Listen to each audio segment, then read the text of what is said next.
I think the Nuggets put up a better effort than the Heat tonight. The Nuggets were better against the Lakers than the Heat. Like we do for Wednesday, you're halfway through the week. Actually, technically, more than halfway through the week because it's late night. So we call it Yacht Rock Hump Day. Have a little relaxing break for you. If you have any requests to call in, you can do that. The Ramos Law text line. It's 303-713-1043. Dylan Condon in the booth. We'll go shuffling through our variety of old LPs and see what he can get on for you. The Denver Broncos add a player to the roster today after the injuries that have been absolutely plaguing the team. Jarrell Casey in particular. Timmy Jernigan, former Jacksonville Jaguar, was added to the team. He's 28 years old, seventh-year man out of Florida State. Had effective years when he was originally with Baltimore, never really stuck. After the 3 years with Baltimore, he got to Philly. He had 1 year where he was halfway decent. The rest of it kind of fell apart. Jacksonville had him for 3 games this year and then just cut him. So at least you know he's in shape. He's ready to go, and you'll have an opportunity to play. So Timmy Jernigan added to that line. And as these injuries pile up, we bring in our friend James Marilat from 104.3 The Fan. And James, at what point do the injuries end up giving Vic Fangio and Sherman a pass? Pat Shermer. You know what, Sean? I don't know that they do at all. And the reason being, Vic Fangio, we saw a lot of the problems we've seen this season. We saw him last year. So it's not as though, well, these are just due to the injuries. And we saw him in the opener, right? Like, injuries had nothing to do with not knowing when to call a timeout late in the game. So my problems with Vic Fangio, I think they're kind of they're building as injuries kind of occur, and it's a matter of, hey, you can't figure out how to come up with a game plan that maximizes what you do have versus just, accentuating what you don't have. But I don't think the problems with Vic Fangio are just based on the injuries. And with Pat Shermer, man, look, I get it. Quarterback's the most important position on all of sports. So not having Drew Lock certainly hurts Pat Shermer, what he's trying to do. But the offensive line is pretty much intact, right? Like, Elijah Wilkinson's not there, but he was a fill-in anyway. DeMar Dotson's every bit as good. Like, that's kind of a trade-off. But, man, you got Jerry Jeudy, KJ Hamler, Noah Fant, Melvin Gordon. Like, you got all kinds of talent to work with.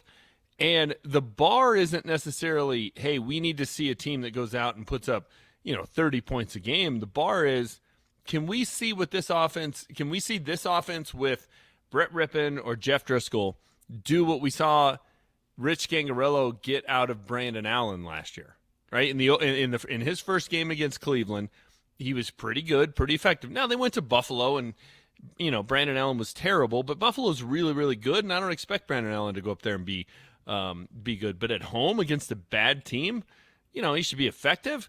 And look, Tampa Bay is going to end up probably being a playoff team. I think they're pretty good, but right now they're mediocre.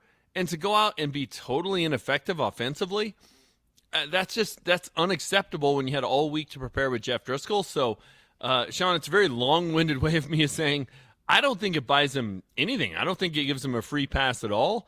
The injuries are certainly being positioned as an excuse by the team via certain media members, but that's not an excuse in my book at all. I think you got to figure out look, this isn't high school football where when you lose some varsity guys, all of a sudden you're having to play freshmen. You're still calling upon NFL players and professional football players and guys who were the best player on their Power 5 school and college. So it's not an excuse at all. Let's work our way backwards to the top here. When we talk about Pat Shermer's situation, and yes, it is difficult, but we were talking with the Fan's John Davis last night, and he brought up a really good thing that I want to give him the credit for. The notion is injuries don't make you a worse play caller. You should be aware of what the guys you have for this game are capable of, and you should be able to design your offense and get your game ready in any particular game to take advantage of what you have available to you. And when you're creating an offense for any team in any given year, or a defense for that matter, you have to be able to say, okay, here's our 53.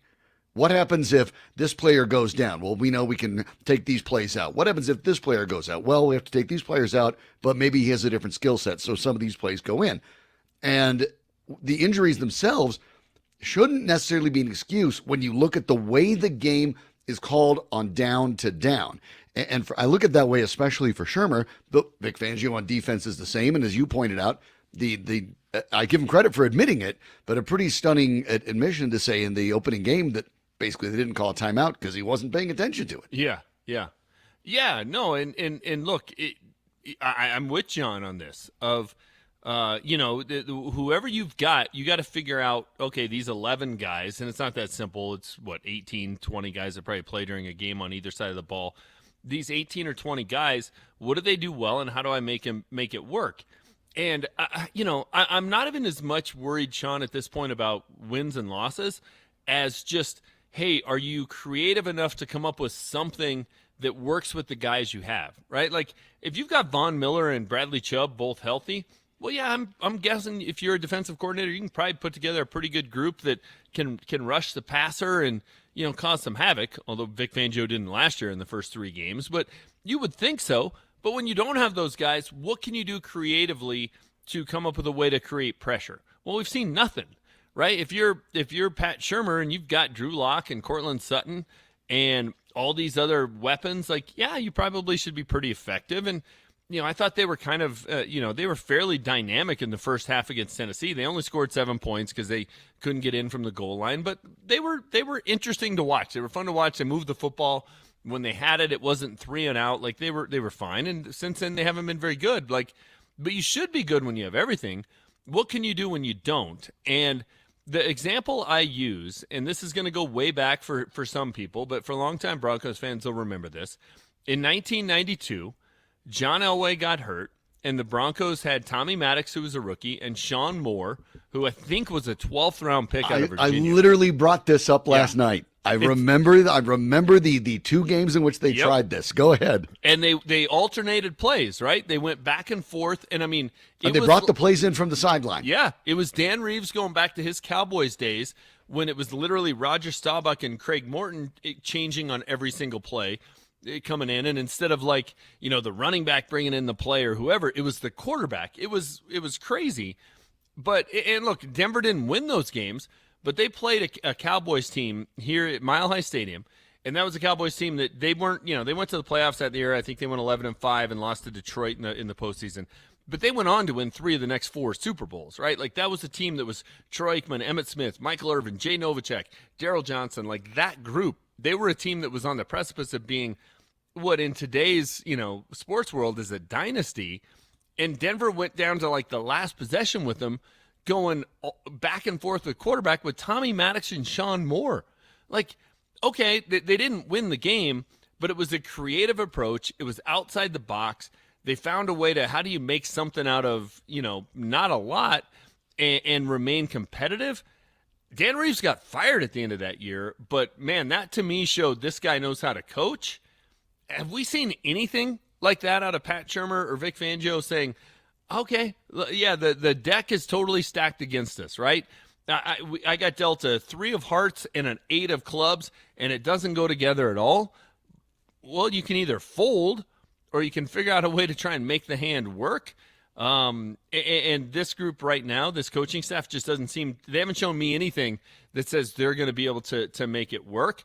I get it that the injuries stink, and they've had a ton of them, and it's bad luck. And I think it would be unfair – to not factor that into the equation, but to give him a total free pass based on that, I think is equally unfair and disingenuous. It should be part of the equation, but it's a good test. It's a good chance to show what you can do. And sometimes you stumble upon answers when you're kind of forced to, right? Like, desperation is the greatest source of inspiration, and they haven't done anything different. And that's my biggest disappointment with what we've seen during the first 3 weeks of, yeah, you've had some injuries on both sides of the ball. What are you going to do to try and get creative and fix it? We've seen nothing. Talking to James Marilat of 1043 The Fan. You can follow him on Twitter at James Marilat. And yeah, I look at the same thing. And this is where I was trying to break down the season for people now going forward, because the Broncos, I said it before, but now it's obvious to everybody. I think this team is not making the playoffs. They're not going to make a run at anything. That's just the reality of the situation. So now the rest of this year should be used to evaluate what you can do in 2021 to make yourself competitive again. And that includes evaluating young players. It includes doing the best you can with injuries. And that sometimes is at cross purposes with what a coach that may be finding himself with some challenges find. Because Vic Fangio needs to win football games. Mm-hmm. At a certain point, if this team wins 2-3 games, Vic Fangio is not coming back for year 3. So he needs to win football games. But the Broncos need to find out more about their young players. They need to be more creative and try things that you're talking about, because that's the future for them. When these seasons start to split apart like that, now you run into a situation where the teams and the coaching staff are fighting for different things. And so if you're John Elway, when you're looking at this situation, how do you handle it? Well, no, and you're right. And you're looking at a very realistic possibility here of, let's fast forward 5 weeks, right? And Vic Fangio is trying to win games. And if I'm in that position and I have to win a game tomorrow, and this is going to sound crazy based on kind of the fact that he's a punchline when it comes to NFL quarterbacks, but if I had to win a game tomorrow, would I take Blake Bortles? Right. Or would I take Drew Lock? I probably would take Blake Bortles. Like, it's not a slam dunk, but it probably leans that way. But for the Broncos, as soon as Drew Lock is healthy and ready to go and you're not rushing him back, he should play every single game. And I don't care if they lose every single game. The goal should be see if that guy can play, see if he's the answer. And maybe you stumble into a discovery here, because if you think you're a competitive team and you're going to be a playoff team, and hey, we can get to 8-8, 9-7, you're probably going all year, even with Drew Lock, trying to win games 17-13. But now that you're out of it, who cares if you lose 33-30? It doesn't matter, right? The wins and losses don't matter. It's what can that guy do? That should be the goal. So if you're John Elway, you got to figure out, hey, how do we spend the last 13 weeks of this year? It's not going to be 13 because he's going to spend at least this week, probably next week, so maybe the last 11. The last 11 games this year, still finding out what Drew Lock can do.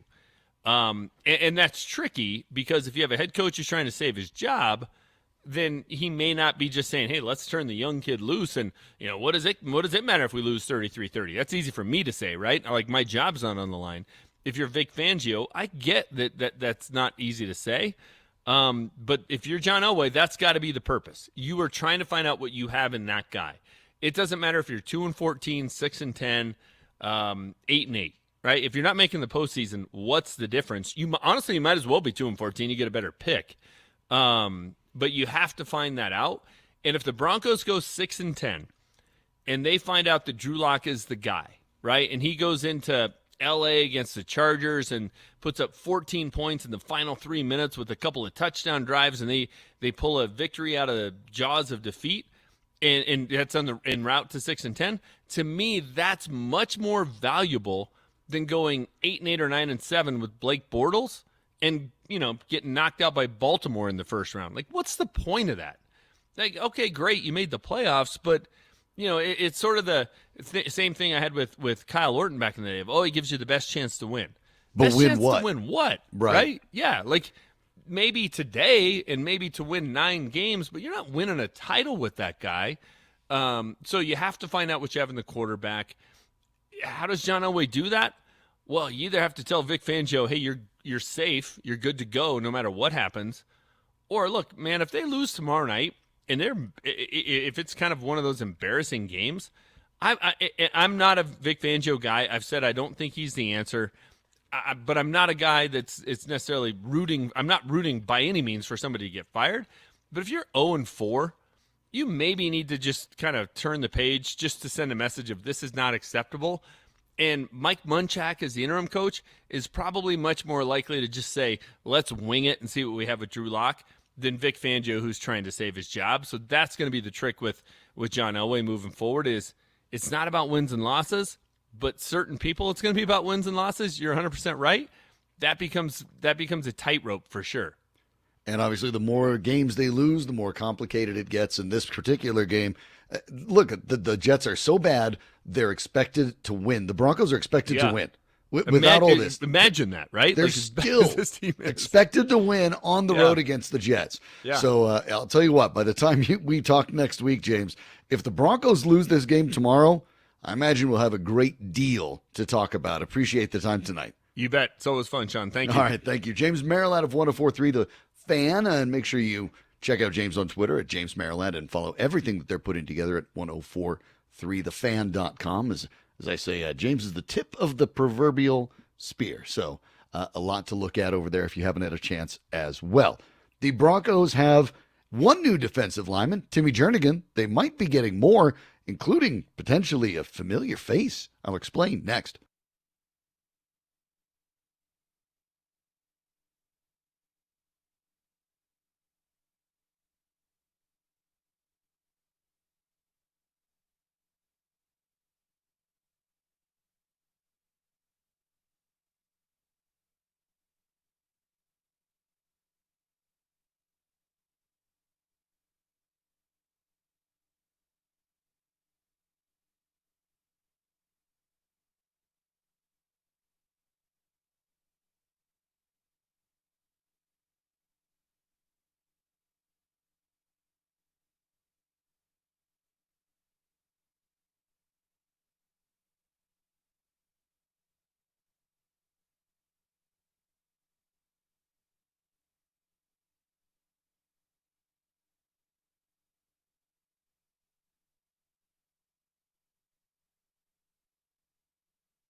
See, James Marilat comes on, and we end up talking about the future of coaching already. We're 3 games in. Of course, there's a risk of going 0-4 for 2 years in a row for the Denver Broncos. That's not good, to put it lightly.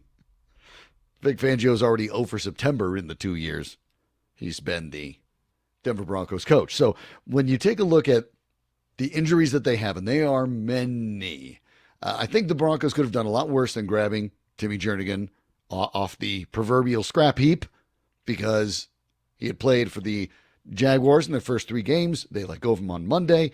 The Broncos scooped him right up, and that's smart. You're talking about a guy that is in shape, that's ready to go, that's already gotten into games. Okay, good. He didn't do anything, which is why they didn't keep him, obviously, and he hasn't been an impactful guy, quite frankly, since 2016. But he was an impactful guy his first 3 years with the Ravens as an interior lineman, getting 4, 4, and 5 sacks, respectively, in his first 3 seasons. So given the reality of the situation, when you're trying to replace a guy like Jarrell Casey on the fly like this, they could have done a lot worse. Let's be totally fair and honest about this.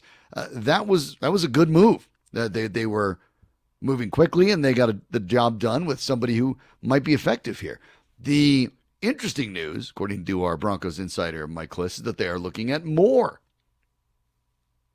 defensive linemen, to add. As well, they should. That makes perfect sense. 5 players in town over the last couple days: Niles Scott, Brian Price, David Moa, Darius Kilgo, who you might remember as a former Bronco, 6th-round pick in 2015, and Sylvester Williams, the Broncos' first-rounder in 2013, who started in both the Super Bowls in the 2013 and 2015 season. He's maybe back.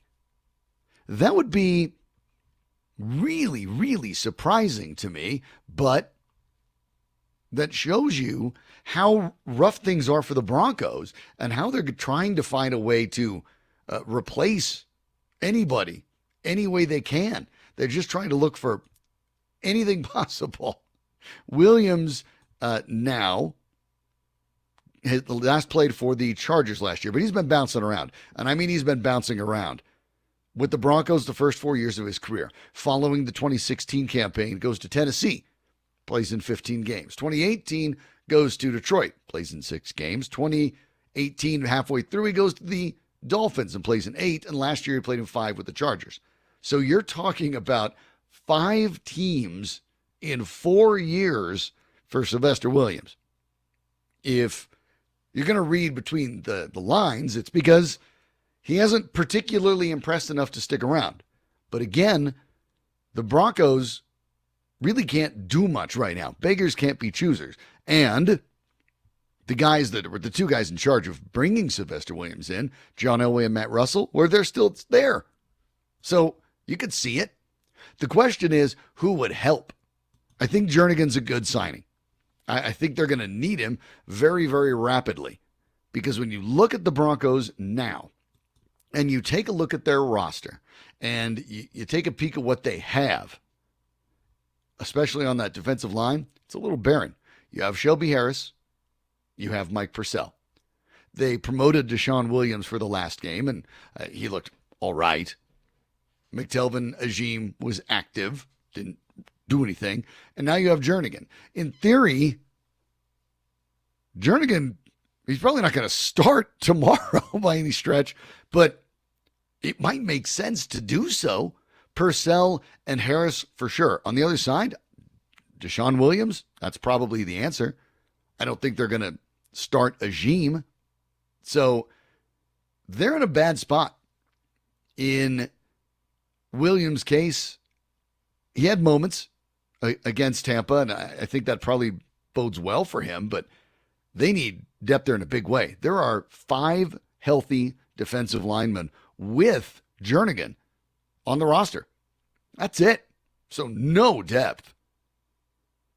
If you were curious about McTelvin Agim, expect to see him tomorrow night. I don't know how much you'll see him. I don't know exactly how many snaps he's going to get, but you almost have to see him. You have to rotate these guys out a little bit here and there.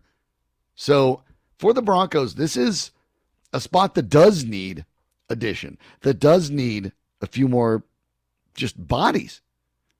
Now, will any of them be impactful? I would say no. You could make the argument that Williams probably is the best one available, but bringing Sylvester Williams back isn't going to be a significant play for the Broncos. And what I've been talking about the last couple of days is as these two stories diverge for the Broncos and for their coaching staff, the objectives are very different. The Broncos coaching staff needs wins. The Broncos themselves should know they're not going to the playoffs. They should know they're not going to make any noise and should be building towards 2021. So let's say you bring in Sylvester Williams and you play him because you're more familiar than McTelvin Agim. That's the wrong direction in which to go. Because Sylvester Williams is not the future of this team. Neither, quite frankly, is Timmy Jernigan. Now, I have no doubt that Jernigan is going to be more ready than Agim rather quickly. But guys like Deshaun Williams, second-year man out of Clemson, Agim, the rookie out of Arkansas, don't you have to give him a shot? I mean, in Williams' case, certainly not a third-rounder like Agim, but some of those guys at least can be part of your solution in 2021. This is where I want you to think about it if you're Vic Fangio. But which one are you going to play? I'm starting Harris, Jernigan, and Purcell. That's what I'm doing. For any reason to move away to Williams or Magim? No. Williams may get it tomorrow. But you can't just keep sitting out there with rookies and expect to win games. The Broncos linebacker position got thinner. Of course, Jeremiah Tachu now also hurt. Of course, he was the guy that backed up Von Miller. So you're looking at the addition of Derek Tuska, by the way, the Broncos 7th-round pick out of North Dakota State. He made the team, and not in the practice squad type thing. He's on. He's in. He's there. And he's there because the Broncos have used up his free game day call-ups off the practice squad. So the Broncos call him up again. This time he's on the 53, or they have to waive him. Clearly they don't want to do that. So congratulations to Derek Tuska, who ends up joining the Denver Broncos and is apparently going to stick. Also, running back Levante Bellamy gets the same treatment on the other side, which makes you think that Philip Lindsay, despite the fact he's listed as limited in practice, isn't going to go tomorrow. And he probably shouldn't. If he's dinged up, it's not worth it. But this Broncos situation it's fraught because there's nothing you can do to fix it. These many injuries, some of these positions, by the way, just can't be solved within the season anyway. Well, speaking of offensive line in particular, a lot of these situations simply can't be addressed until free agency and the draft because there just aren't enough people out there. There are not enough offensive linemen right now that are not in the NFL or not in the college ranks and ineligible on the planet to hop in and make a big-time difference on an NFL team. DeMar Dotson is going to come in for Elijah Wilkinson, and I think that's at worst a wash. Dotson's going to be stronger, more experienced. Maybe he's going to be slower than Wilkinson, although that's certainly a thought when you've seen Wilkinson get beat along the outside over and over again. But it could be. That's all they can do, though. Any more injuries to this Broncos offensive line, they're completely and totally unfixable. The defensive line is much the same way. If you're digging for a guy that you moved on from 4 years ago to come back and help you, you're barking up the wrong tree. He's just here to hopefully take up space. So what are the Broncos trying to achieve here? I know it's the NFL. I know the idea is you want to go win games. You want to win as many games as you can, and I get all of that. At the same time, they have to understand this is going to be an incredibly tough rest of this season, just for the guys alone who are out for the season, even not including Drew Lock or Phillip Lindsay, who'll be coming back. It's sort of amazing that they're favored to beat the Jets tomorrow. That's pretty shocking. But over in the Big Apple, they're not so sure. New York Daily News has an angle on it that you probably haven't thought of. Talk about it next.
By request, by the way, on our Yacht Rock Hump Day. Throw a little America out there. It's a good line. Never believed in things I couldn't see. Broncos. You believe? You haven't seen them get a win. Trying to get a win here. Not go 0-4 for the second year in a row. And this one would be a disaster. Absolute disaster. The Broncos have 11 players, 5 of them starters, on the injured list. That's not including Drew Lock and Phillip Lindsay. Longtime writer for the New York Daily News, Manish Mehta, basically called that the Broncos JV team. And that's not as far from the truth as we'd like to admit, is it? That's the hard part. You'd love to be able to say, oh, no, let's get some good old smack talking going. That's ridiculous. No way. Well, that's not as far off as it could be. And this is going to be a very difficult game for the Broncos, even though it's the Jets. Because do you really believe that Brett Rippon is going to walk in the first start of his career, where he's thrown 9 passes, and look amazing? What would a good look be in his first ever game? What, do you think he's going to throw for 300 plus? Think he's going to throw for 250 plus? Maybe he throws for 230 in his first game. Is that going to be enough to win? Now, the Jets are injured as well. And the Jets, by the way, have never led this season at all. Not even for one moment. That's bad. But when you take a look at the situation for the Broncos, I'm not sure it's not worse. Adam Gase is going to be coaching for his career, right? There was a Fox Sports report this week that the Jets have reached out to at least one coaching agent already to discuss a replacement for Gase. Now, when that would be, who knows? But if they go 0-4 to a bad Broncos team, who knows? The Broncos, however, even have more to lose. Now, are they playing for their coach? Kind of, I guess. Most of them, especially if you want to call it the JV idea, are playing for their own careers. You look at the way the Broncos would be expected to start. The guys they're expected to start tomorrow. You just take a look at it. You're talking about Brett Rippon, Tim Patrick, DeMar Dotson on the offense. Didn't really expect that. On defense, Deshaun Williams, Derek Tuska, maybe. Who knows? Probably Malik Reed on the other side taking over for Itachu. Michael Ojemudia, Sang Bassi. These are guys playing for their own establishment of a career, not only to extenuate it or extend it, but simply establish it. And that's the trick. They're not going to go against their coach. I'm not suggesting anything like that. That doesn't make any sense at all. But there are players who are going to be playing in this game for the Broncos. You can call them JV if you want, whatever. But there are players that are going to be playing in this game for the Denver Broncos that ordinarily would not be playing big-time snaps. And when you are that kind of player, and then the opportunity to take a bunch of big-time snaps avails itself, don't tell me you're not thinking of doing a little bit, right? We talk about it in the preseason. Everyone likes to say, this guy flashed, right? He flashed. Made some play that everyone noticed and impressed somebody. Okay. Yeah, so it's not preseason. But it's 2 0-3 teams, and a lot of these guys are starting. Be human nature for Malik Reed to try to do something big to flash. Be human nature for McTelvin Agim to try to flash. Or Michael Ojemudia, or Sang Bassi, or Derek Tuska, or maybe some of these guys that have been in the league and they haven't been able to really get traction. A Duke Dawson, Trey Marshall. This is just how it works. Remember, these guys are on a team, but they are basically businesses unto themselves. The Broncos have 53 small businesses that they're trying to run as a big business. And in a chance to play like this against a bad team, it's human nature. Not saying any of them will do it. I'm just saying that it's human nature to want to. It's human nature to try to go out there and make a bigger play, perhaps above what you should be worrying about. Instead of worrying about a particular assignment, if you see an opportunity to go ahead and make a big hit or to go after the ball instead of go after the guy. Yeah. It's human nature to feel that way. And there are going to be a lot of Broncos on the field tomorrow that are going to feel that way. And they're going to have to fight their instincts in order to do it. And that's going to be tough. Think about a guy like Tim Patrick. He's been in the league a while, right? Tim Patrick is not a star. Tim Patrick isn't making crazy money. Tim Patrick is 26. And Tim Patrick has a grand total of 49 catches in his career. This is an opportunity for him to shine. And he's going to try to take it. And at times, you might try to take it outside the scope of what the team would rather have you do or what the moment calls for. That's going to be hard to ask so many players to do that on every single down when it's a reactive type sport anyway. And that goes just as much for Brett Rippon as anybody. You look at Brett Rippon's situation. He wasn't the starter. He wasn't the number 2 guy. He was number 3. And he's a long way away from being a starting quarterback in the NFL under normal circumstances. Only these highly abnormal circumstances where a team's starting quarterback is hurt and the team's second stringer doesn't play well enough to keep the job, and you, the third stringer, are in game 4 as the starter. And by the way, in your potentially one chance to show, either before Drew Lock comes back or the Broncos get Blake Bortles up to speed, you don't think you're going to press? It's great that he has a good head on his shoulder. It's great that he can read defenses. And I do believe in all of that. But Bortles is sitting there, the number 3 overall pick in the NFL draft back in 2014, a guy that's thrown for 17,649 yards and 103 touchdowns. And you don't think, if you're Brett Rippon, you feel that breathing down your neck? Of course you do. Naturally you do. And you're not going to confuse Blake Bortles with Joe Montana. But he's a lot better than most teams' 4th strings, put it that way. For a 4th string, Blake Bortles, I always love talking about this with quarterbacks because it riles people. Blake Bortles is elite for a 4th string quarterback. But that's the problem.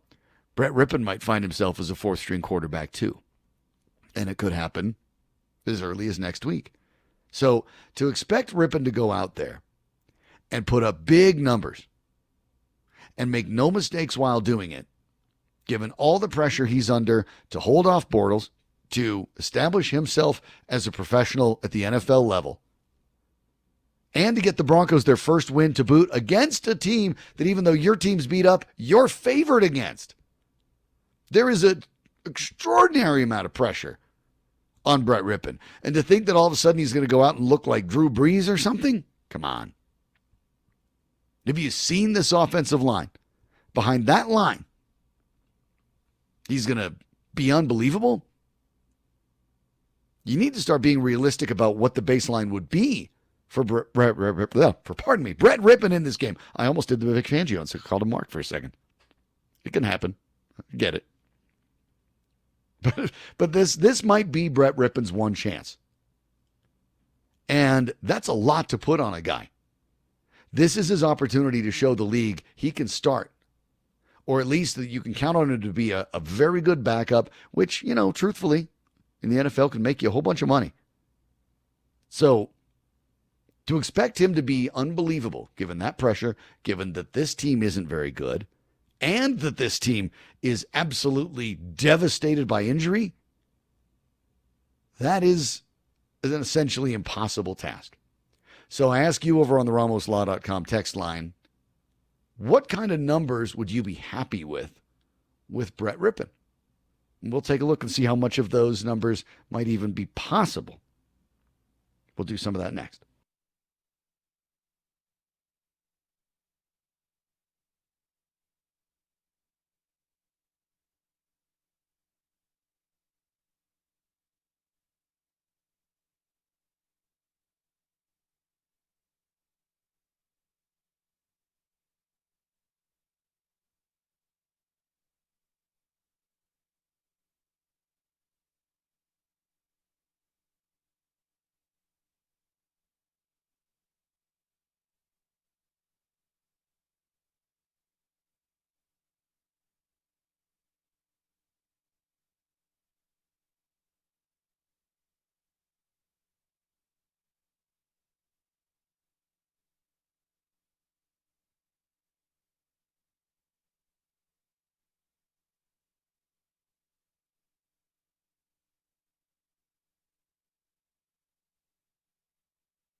Look at that. More. This is where you're supposed to do the, we'll get another one from the request line on our Yacht Rock Hump Day. Another one texted into the RamosLaw.com text line, request line, 303-713-1043. Dylan kind of puts that on there, spinning the ones and twos for you.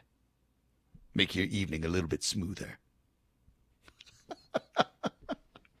But yeah, Dylan's on top of it. You can go ahead and text those in. It's your show, so, have some fun with it. The idea that Brett Rippon is somehow the savior here, and of course I don't think people are going overboard with it because Drew Lock is supposed to be back. Now, when is anyone's guess? The Broncos didn't put him on IR, so they believe that, or at least hoped, that he might not be out for 3 games because he could return after 3 games. That's the way this year works. My guess is you won't see him till after the bye week because rushing Drew Lock, the guy who might be the guy and the only one on the roster. The Broncos aren't not looking at Brett Rippon and going, maybe Brett Rippon's better than Drew Lock. Maybe that's the guy we need to build around. They're not saying that. The Broncos, it's not even crossing their mind. Over in San Francisco, Kyle Shanahan was asked about how well Nick Mullins played, and someone asked him, after Mullins plays again, probably this week, if he plays well, could there be a situation where he replaces Jimmy Garoppolo? And Shanahan's response was, that situation does not exist. Just no, it's not happening. That's what it's like for the Broncos. It's Drew Lock, and then it's some guys. With all due respect to Brett Rippon, to Jeff Driscoll, even to Blake Bortles, it is Drew Lock and some guys who are not Drew Lock. And you're hoping that you reach into the bucket of guys who are not Drew Lock, like bobbing for apples, and you get one, and maybe it keeps you through a game. That's what they're at right now. And that's what they're trying to do. For Brett Rippon to go out there and absolutely deal requires a couple things. One, it requires better offensive line play. The Broncos have surrendered 13 sacks in 3 games. And that leads us to our keys to the game. Brought to you by our friends at Gaiman Criminal Defense, online at goawaydui.com. Remember, the key to your best defense is choosing the right lawyer. And that involves protection. For the Broncos, the defense does have to do their job, but more than anything, it's this offensive line. Now, Elijah Wilkinson is out. DeMar Dotson is in. But the other 4 guys, they're the same ones. And Dotson's a veteran. I don't expect this line to get any worse, put it that way. Could it get a little better? Maybe. Of course, you'd think if Dotson was demonstrably better than Wilkinson, they would have played him. But I bet the drop-off is not that severe. This line has to do a lot better. Now, the truth is, with quarterbacks that can move around, they've been better. Drew Lock was only sacked once. Of course, that sack was pretty disastrous. That's why you're seeing what you're seeing right now. But Jeff Driscoll was sacked 11 times in 2 games. Now, Brett Rippon is less mobile than Jeff Driscoll. That's a scary thought. This is about being able to get rid of the ball, make a quick decision, and get rid of it. You either find a receiver or you dump it. You throw it at somebody's foot so you can't keep taking the sacks. That is the key to this game. And it involves the line and it involves Brett Rippon. The line has to give him enough time for a group of young and relatively inexperienced receivers, and I include Tim Patrick in that. But certainly Jerry Jeudy and KJ Hamler, inexperienced. Noah Fant, inexperienced. Having the ability to get those guys open is going to be important, and I don't expect Rippon to be able to throw them open. They're going to need to be open, which means the line has to take a little more time to give them an opportunity. Hamler, in theory, gets open because of his speed. You have to give him a little bit of time to pull away, though. Jeudy can get open because of his route running, but you got to buy him enough time to make a cut. And by then, Brett Rippon can't be running for his life. He's not a big guy. One of the knocks on him, if you really buy into it, and I don't, is he had small hands at the combine. He had 9-inch hands. Didn't stop him from putting up crazy numbers at Boise State, but, whatever. It does concern you, I guess, about the possibility of fumbles. That's the one thing when people look at the size of someone's hands with quarterbacks. It's totally overrated combine nonsense, except for the possible reality of the smaller your hands are, the more likely you are to fumble when you get hit. The Broncos can't afford to find out the hard way. This is not an offense that is all of a sudden becoming explosive under Brett Rippon. And remember, look, the first 8 passes looked good too. The 9th pass was a disaster. You can't get all the way down to the red zone and then make a turnover. Throw a pick in the end zone, that's the one thing you can't do as a quarterback. You had points. Now, I know they needed more points than that, but in a game like this with the Jets, 3 points might be enough to get you a win here and there. So you can't throw it away. You have to make sure that you protect the ball. So the keys to the game for me, it is that ability for the line to protect Brett Rippon long enough to make the delivery. He is an accurate passer. He understands the game very well. But he is not big, he does not have a strong arm, and he is not mobile. This is going to be a dink and dunk festival for the Broncos if everything goes right. Can't afford to have Brett Rippon get hit multiple times and then have to go back to Jeff Driscoll because you've seen what happens there. He holds onto the ball too long against this offensive line. That's suicide. Can't do that. There are other things you'd certainly like to see. To my mind, if you're looking at a game that Brett Rippon has that would be a realistic type of performance, one that you'd be satisfied with, that I think is achievable, well, I think you'd probably have to go take a look at last year and look at the Broncos' parade of quarterbacks back then as well. And then go back to the 3rd of November.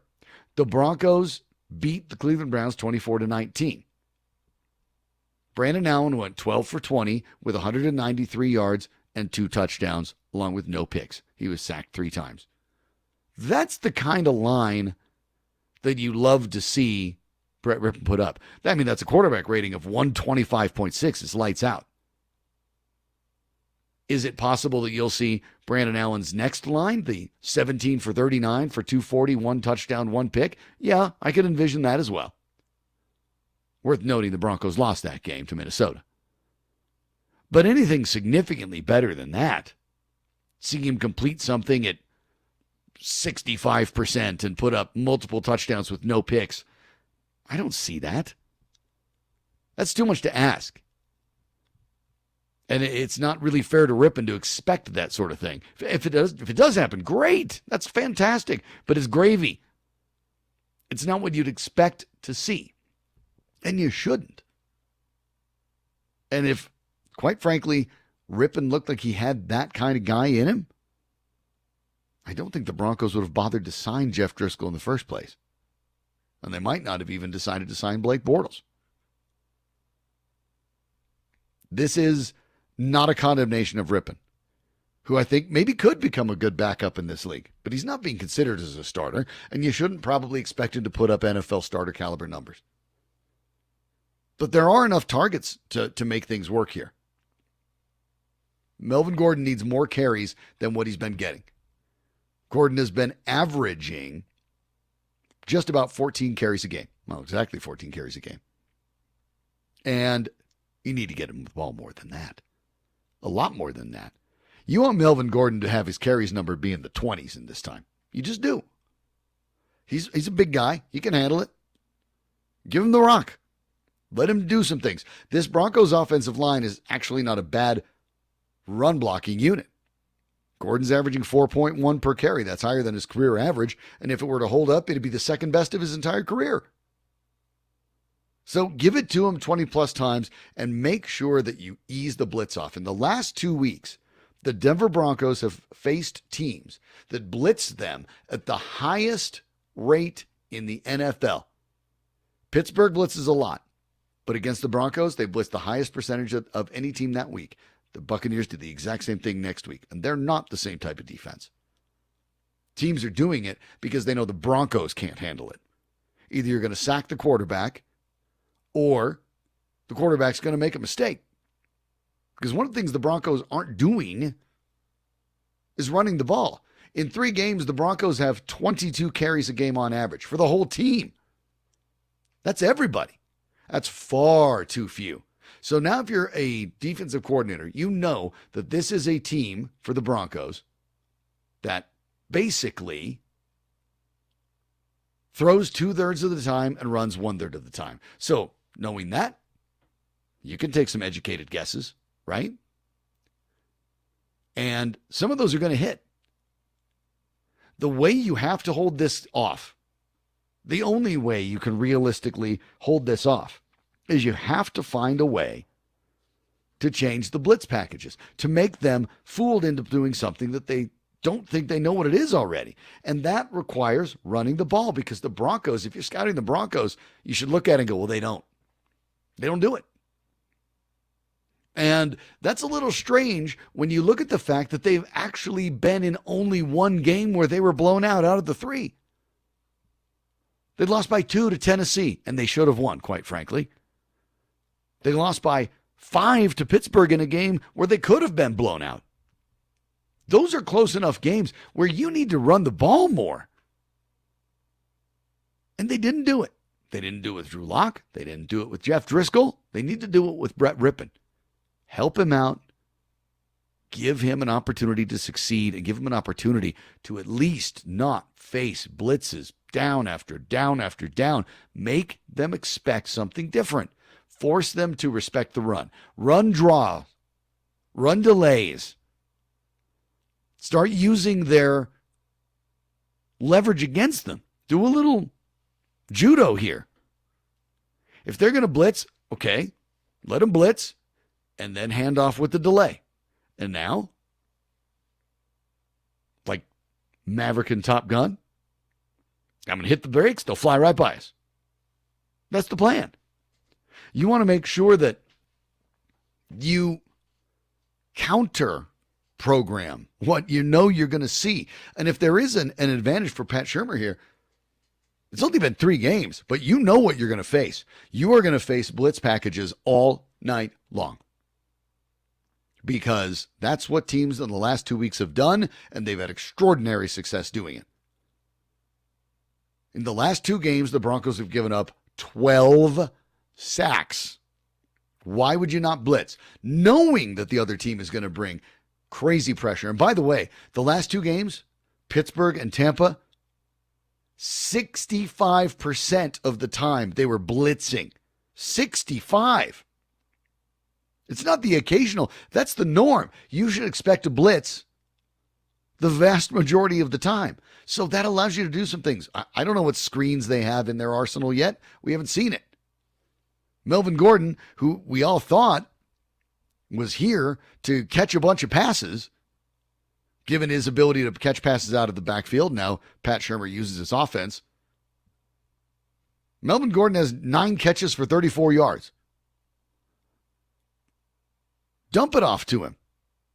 Use the West Coast long handoff. I know that's in Shurmur's arsenal. Work on a screen pass. You've watched Gordon do it. You have to do the wide receiver bubble screens? Okay. Probably don't want to have Hamler out there blocking. You probably want Patrick doing the setup. But do something to get the ball out of the pocket, make them stretch out, make them go the width of the sideline, make them play side to side. You can't just have them playing downhill like an avalanche, burying your quarterback. And that's what the Broncos have done. That's what they have seen. Now, they have the benefit of foresight. They know it's coming. At the minimum, they should. Because now you've seen it. And if NFL teams, by the way, we talk about copycat league, it's not only about the rosters. It's not only about, small, quick wide receivers in vogue. Well, we'll go with our KJ Hamlers and Henry Ruggs of the world to get our own Tyreek Hills. Not that type of copycat league. It is, but that's not what I'm discussing. What I'm discussing is the kind of league that watches what other teams do that's successful and mimics it. Not on a year-by-year basis, but on a game-by-game basis.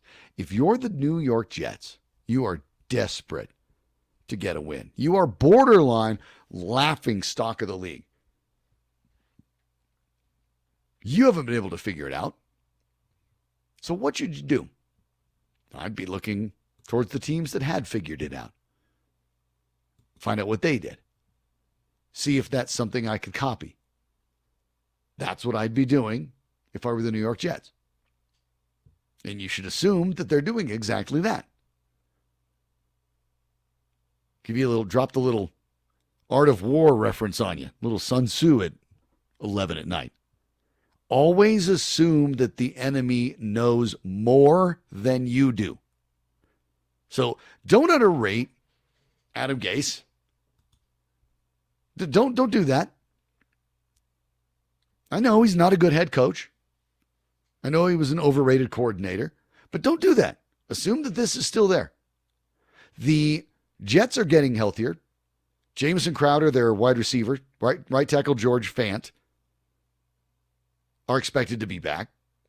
Their top pick, left tackle Mekhi Becton, is expected to be back, so they could potentially get both their tackles back, and Jamison Crowder, who's a good receiver. The only person that's listed as out is Brashad Perriman, another wide receiver. And of course, Denzel Mims, their next pick, is on the IR right now. On defense, it's only Ashton Davis and Jordan Willis, safety and linebacker respectively, that are considered doubtful. That's not a game changer for the Broncos offense. You can't look at it and go, all right, Ashton Davis isn't there. Now we can go pick on them. They're going to do the same thing. And if you're the Broncos, you have to find a way to accept that and to dramatically alter the way this offense has worked. This has been a bad offense once again. Yes, I know, the injuries. I get it. And they're real. Not going to tell you they're not. They're real. But a lot of teams have them. Maybe not to the extent the Broncos do, but a lot of teams have them. But you look at the Broncos right now, and you look at total offense. They are 29th. 289.3 yards per game. 29th in the league.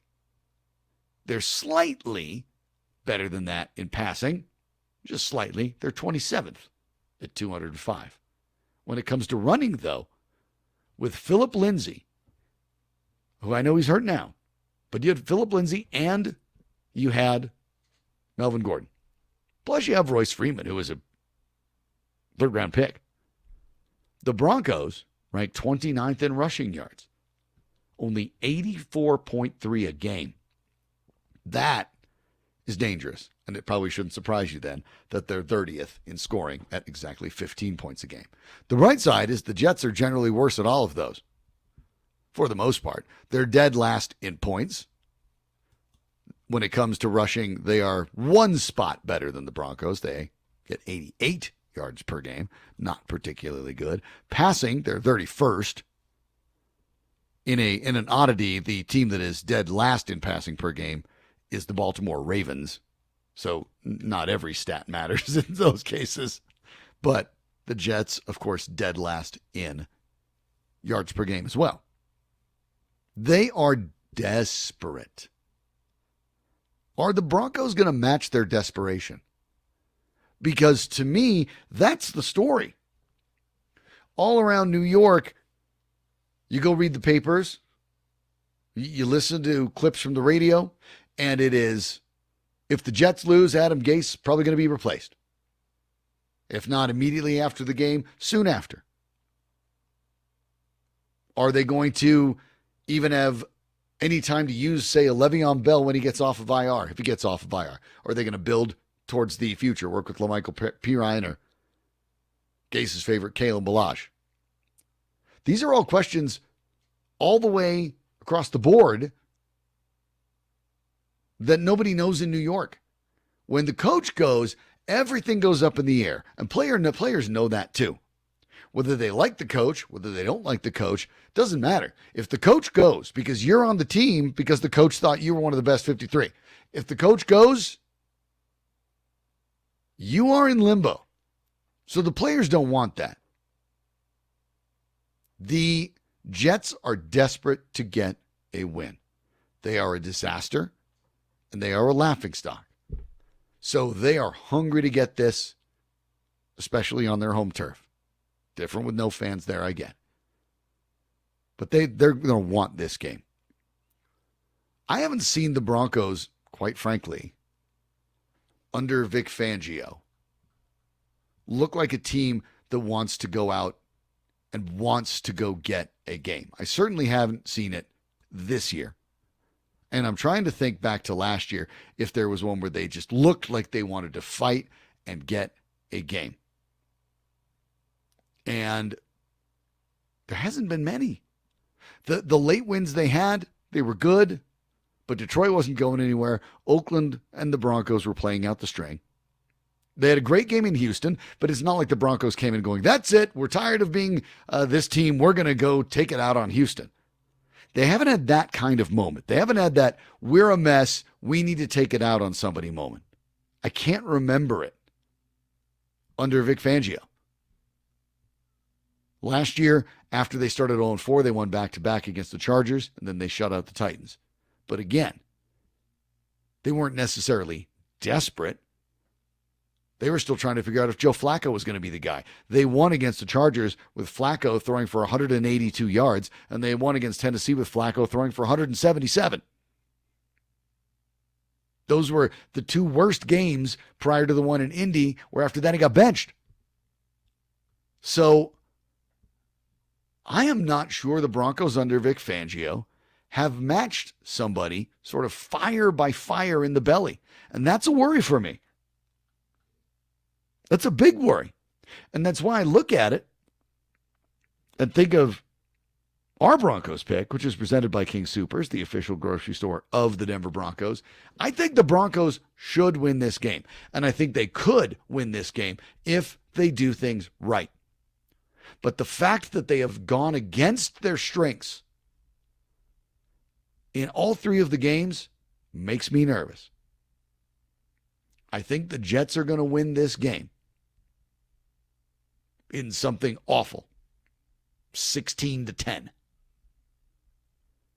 But I think the Jets are going to come out on top because there's two very bad teams. And I have the feeling that one of them wants it more. There are many Broncos players who want to show what they can do.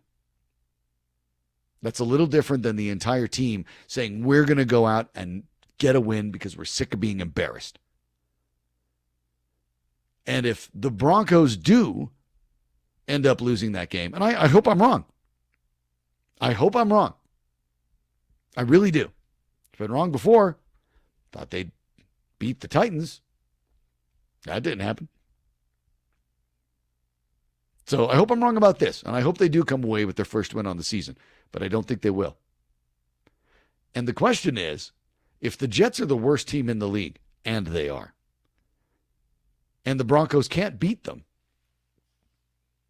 what does that mean for Vic Fangio? What's the hot seat? What's the best case scenario if they win? What does that mean if they win? What does it mean if they lose? We'll break that down next.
Remember, by the way, it's a weird football season. I get that. But you have a feeling like you know what's going on, right? We're all armchair quarterbacks at heart. Well, remember that our King Soopers Fan Football Pick'em is still going. You can still get in the game. Each week's winner gets a $250 gift card to King Soopers. So get registered before tomorrow's kickoff at 1043thefan.com/picks. And I mean it. We're not that great. I'm looking at the tallies here. Even if you don't win, I can almost guarantee you will beat at least one host on the fan this week, and you can take that back as bragging rights, even if you don't get the $250 in a King Soopers gift card. But go sign up if you haven't already. King Soopers Fan Football Pick'em at 1043thefan.com/picks, because even if you haven't done it on any of the weeks, you can win a $250 gift card to King Soopers every week from here on out. So you might as well hop on in.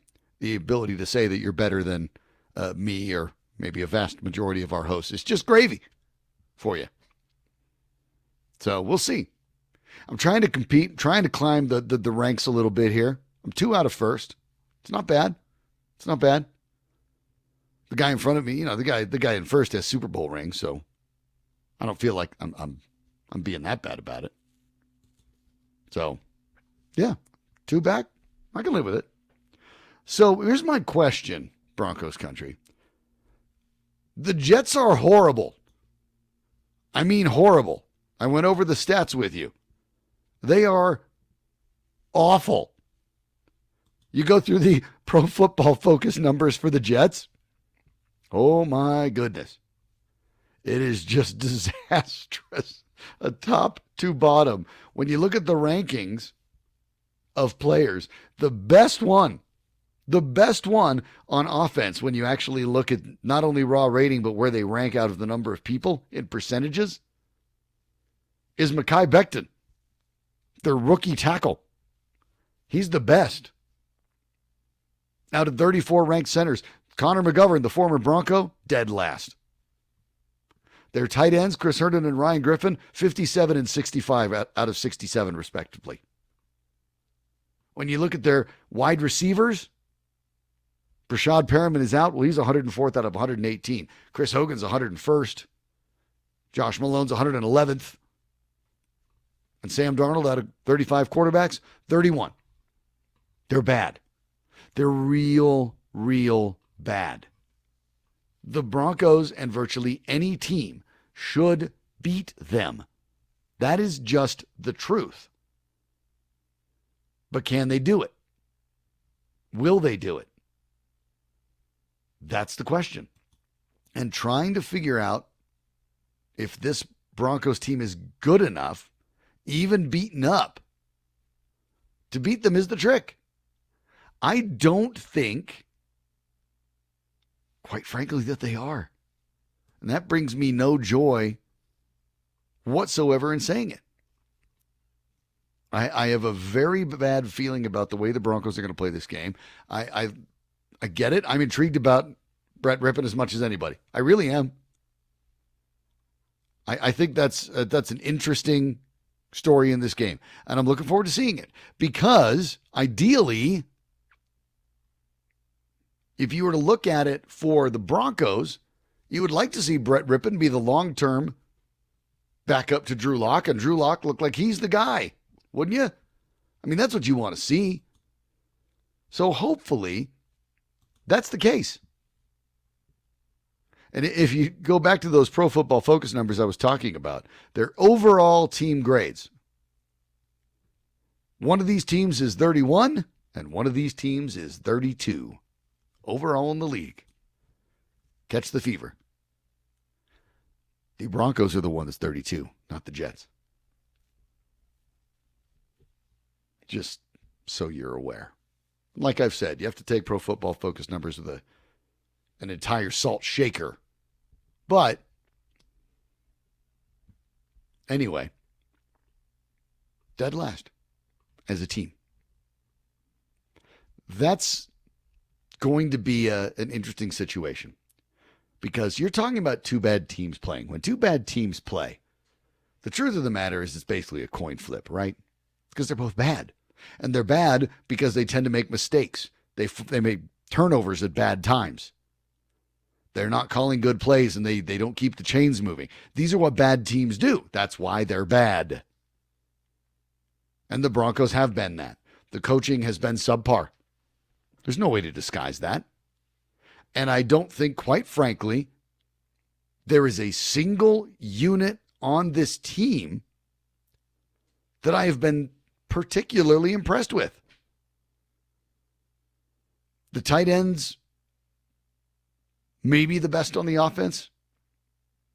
The defensive line, maybe the best on the defense, but Jarrell Casey's out for the year. When you look at this team, you say, where's the strength? Where is it? Is it wide receiver? They're rookies, and the quarterback can't get it to them anyway. Well, I warned you about all that, but all the speed you were excited about. Your quarterback can't stay upright. It's hike 1, 2, sacked. So those are concerns for this team. All that with an inexperienced quarterback. Say what you will about Sam Darnold, but at least he has some experience. This is going to be a tough game for the Broncos to win. If they win, what do we learn? Here's the problem. Nothing. Nothing at the team. You can find things about players, and that's good, because that's really what's left on the schedule for the Broncos to do. For the rest of the season, that should be the objective. Find a way to learn more about your players, your young players. Find out which ones of them are going to be the ones that you can count on in 2021 and going forward. So you can learn a little bit about the players, but you couldn't learn about the team. It's going to be very hard if they win this to go, aha, Vic Fangio and his staff look like now they've got a handle on everything, now that they beat the worst team in the league. You're not going to be able to say that. And this makes this a dangerous game for the Broncos. If the Broncos win, there's not a lot to be gained. You're not going to be able to say, well, they've turned it around, and now here come all the wins. It'll be one win against the worst team in the league, and you'd still be 1-3. So the upside to this is minimal. What I'm curious about is the downside. If they lose to the consensus worst team in the league and the underdog, according to Vegas, in this game, which still sounds a little nuts, but when you look at the finish, if the Jets beat the Broncos, that means Vic Fangio goes 0-4 to start the season, 2 seasons in a row. And if they lose to the Jets, if they lose to the worst team in the league, and you look at their schedule going forward and realize, okay, they can't beat the Jets, who do they beat? They're not going to beat the Patriots the next week. You have maybe a winnable game against Miami, but how would you feel about that game if the Broncos lose to the Jets? Now, maybe if Drew Lock is back by then, maybe you give it a chance. But if Drew Lock isn't back, they're not going to, you'd think they wouldn't even beat the Dolphins. You're not going to beat the Chiefs. If they lose this game, you should expect the Broncos to be 0-7 at the bye. That's the reality of this. The best case scenario is this team is 2-5 at the bye. That's the best. Realistically, it's probably 1-6. Those are not Denver Broncos numbers. If you're like me and you grew up here and you followed this team, this is weird. This is unpleasant stuff. I don't like the Broncos to be Cleveland. The only thing we don't have is that giant, we don't have a store next to the stadium that has one jersey with a whole bunch of names masking taped on the back, like they used to in Cleveland, to try to illustrate how many quarterbacks they've gone through without finding the guy. So if the Broncos lose this game, do I expect changes? No. But if the Broncos lose this game, do I expect them to beat anybody before the bye? Also no. And if this team's 0-7, how could you not make a change? I know, I'm looking ahead a lot, I'm looking forward a month. But that's what's on the line here, because if they can't beat the Jets, and the Jets are the worst team in the league, look, we've talked about this you ever seen the movie Rounders?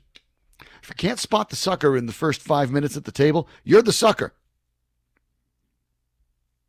So if the Broncos can't beat the worst team in the league, well, they're the worst team in the league. That's how it works. And if you're the worst team in the league, who are you going to beat? This is literally what's at stake for the Denver Broncos. The Denver Broncos, since they've been in the NFL, have never been the worst team in the league.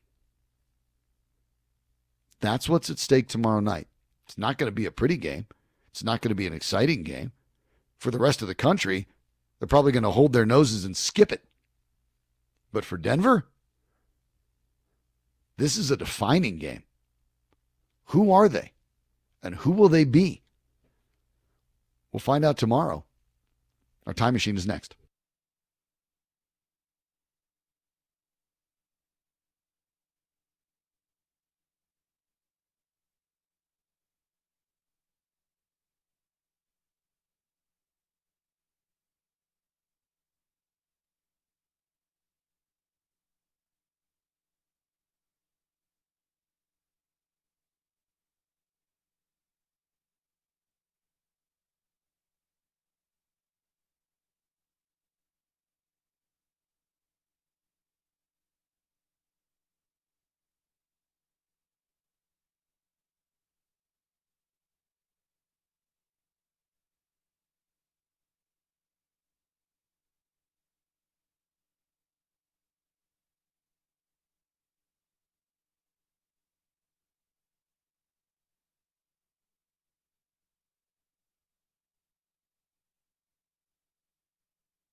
I mean, on Wednesdays, our whole show is a time machine.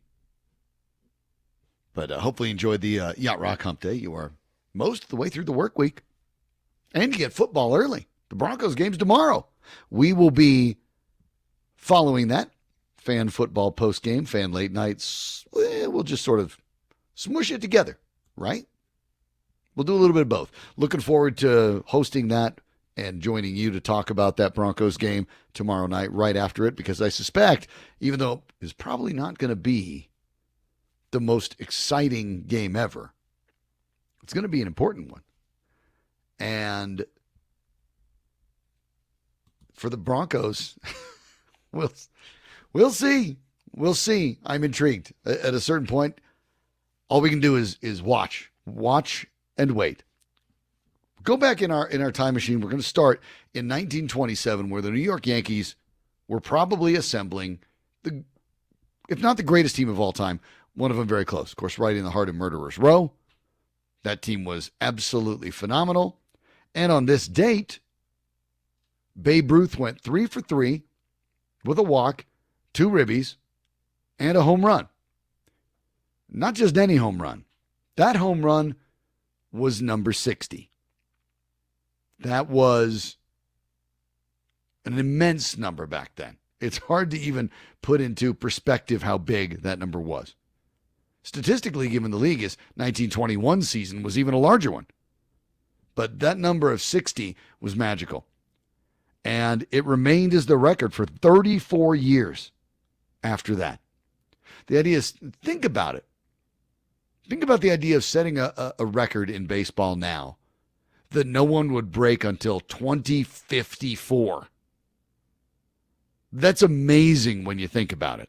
That is an incredibly long time to hold a record. And, although I don't believe there should have been any asterisk like Commissioner Ford Frick then did at the time, but it did take Roger Maris more games to pass it. Then it took some guys and a bunch of substances to pass it. Real quick, Sean? Yes. There have only been 8 times that a player has hit 60 or more home runs in a season. Yeah. And Still. And there's only 2 of them that aren't questionable. Yeah. Maris and Ruth. Yeah, Ruth's performance enhancer was like a cigar and half a chicken. That was the performance answer for him. That was about it. Not, maybe a couple of hot dog vendors in the 5th inning or something. That was about it for him. Pie or 2. Yeah. Pie. Now I'm hungry. Well, can't think about that. Also in that game is an odd bit of trivia. Certainly not one that you would be paying a lot of attention to. The great Walter Johnson, one of the greatest pitchers of all time for the Washington Senators, played in his final game in that game. But he didn't pitch.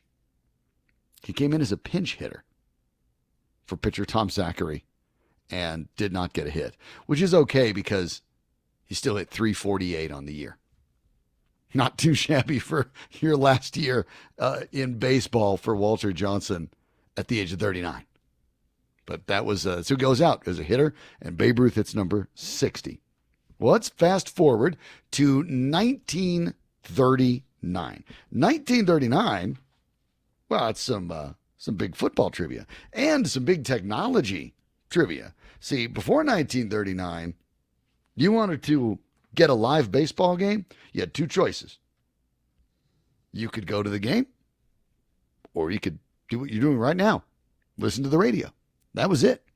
But in college football in 1939, things changed. The first ever televised college football game was on this day in 1939, Fordham versus Wayneburg. College football's gotten a little more TV friendly than that. Well, last year it felt like you had him 6 days a week. I mean, it was kind of amazing. So, and maybe next year we'll have it back. But this is the anniversary of the very first televised college football game. Going way forward then to 1994, a happy birthday for one of your Denver Broncos, and that is Demarcus Walker, who is unfortunately injured at the moment, but on this date, he was born in Jacksonville. So a happy birthday to Demarcus Walker, and maybe more importantly, good health, hopefully, coming quickly. The Broncos need any sort of lineman that they can find, literally any of them. That's why they're talking to Sylvester Williams, potentially to bring him back. That's what we're talking about. That's where the Broncos are. Go to 2001. So now we're in this century. On this date, with a double in the third inning, Todd Helton, who had a lot of doubles in that time frame, became the first player in the history of the major leagues with consecutive seasons with 100 or more extra base hits. In 2000, the first All-Star appearance of his career, Helton would go on to make the next 4 All-Star games as well. Led the league with 59 doubles, also led the league with 216 hits and 147 ribbies, and won the batting title with 372. The 2000 season, almost certainly the best of his career, but he'd go on to hit more home runs in 2001. 59 doubles, 2 triples, and 42 home runs. In 2001, 54 triples, or doubles, pardon me. 54 triples would be a huge record. That would not be it. 54 doubles, 2 triples, and 49 home runs.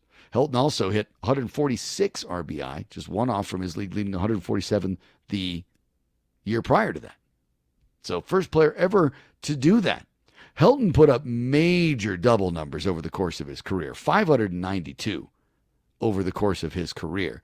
And during that run from 2000 to 2004, his 5 seasons in which he made consecutive All-Star games, get what he put up in that run. In that run, he hit 349. This is the whole years, 5 straight years. 349 batting average, 250 doubles, 15 triples, 186 home runs, 615 RBIs, and an OPS of 1.093 over a span of 5 seasons. That's why he's got a retired number, folks. That's how it works. And of course, we get a good one. The great one is tomorrow, so we have to tee it up for you. On this date in 2007, the Rockies have had 13 wins in their last 14 games, and they beat the Diamondbacks to force a 1-game playoff. That 1-game playoff was with the San Diego Padres and their manager, Bud Black. And you remember what happened in that one.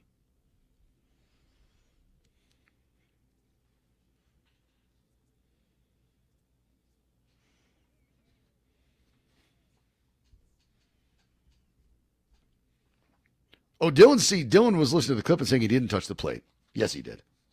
He totally did. He touched the plate. I think he did. I believe it. Watched that thing like 1,000 times. I think he got there. I really do. And either way, he was called safe, and that's the way it goes.